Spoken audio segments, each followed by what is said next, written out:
అది ఆయన పంపించిన చూద్దాము. ఆయన అంత గట్టిగా చెప్తున్నాడు.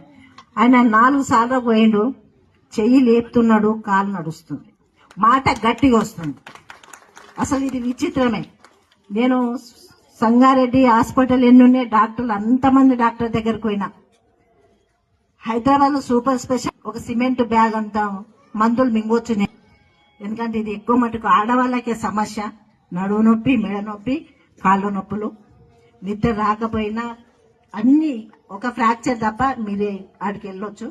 ఆర్సీపురంలో అంబేద్కర్ స్టాచ్యూ దగ్గర యూటర్న్ చేసుకుంటే లెఫ్ట్ సైడ్ కి వెంకటేశ్వర ట్రేడర్స్ అని షాప్ కనిపిస్తుంది.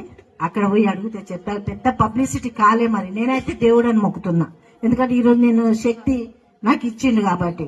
హాస్పిటల్లో ఆపరేషన్ చేయమని నేను అడ్మిట్ అయితే జగ్గారెడ్డి గారు ఫోన్ చేసి ఎక్కడున్నావు అని అడిగిండు. చెప్పకుండా నేను హాస్పిటల్కి అయితే హాస్పిటల్ ఉన్నా, అడ్మిట్ అయినా, ఆపరేషన్ చేస్తాడు గురువారెడ్డి డాక్టర్ అని చెప్పిన. సన్ రైజ్ హాస్పిటల్ సిటీలో ఫోన్ చేసి, నువ్వు మంచం మీద వండుకున్నా నేను బాధపడక, నేను సర్జరీ చేపియా, నువ్వు డిశ్చార్జ్ వచ్చేసి అన్నాడు.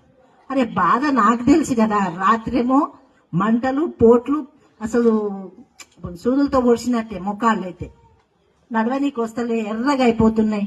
ఆ బాధ నేను కదా పడుతున్నా, నువ్వేంది అంత ఈజీగా వచ్చేయి అంటే, నేను చెప్తున్నా కదా వచ్చేయి అని చెప్పాడు. ఇక తప్పదు, ఇక ఒకటి చెప్పినా వినాలి కదా, లేకపోతే ఎడిపోతాం మరి వినకపోతే. నేను గవర్నమెంట్ జాబే వదులుకున్నా మా ఆయన చెప్తే.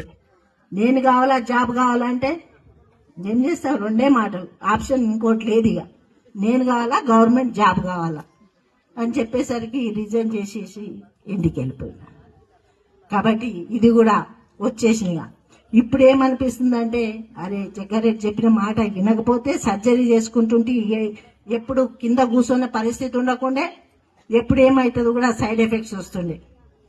మరి ఇప్పుడు ఆర్సీపురంలో ఆక్ పంచర్, ప్రెషర్ చేస్తాడు.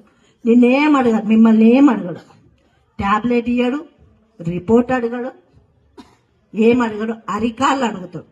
2 అరికాళ్ళను ఇస్తే మనకున్న సమస్య చెప్తే ఒక 5 నిమిషాల లోపలనే ట్రీట్మెంట్ అయిపోతుంది. 500 ఇవ్వాలి. పోయినప్పుడు 500 ఇస్తే, మన ఆడవాళ్ళకైతే బస్సు ఫ్రీ కాబట్టి ఒక 500 పెట్టుకొని పోండి. ఆ ట్రీట్మెంట్ తీసుకున్నాక మీకు తెలుస్తుంది. నాకు అన్నాడు 3 వారాలకే నువ్వు మెట్లెక్తావు మేడం, నువ్వు భయపడుతున్నావు, నీ మనసులో భయం ఉంది తప్ప ఏం కాదు, మీరు మెట్లెక్కనంటే రాలేదు.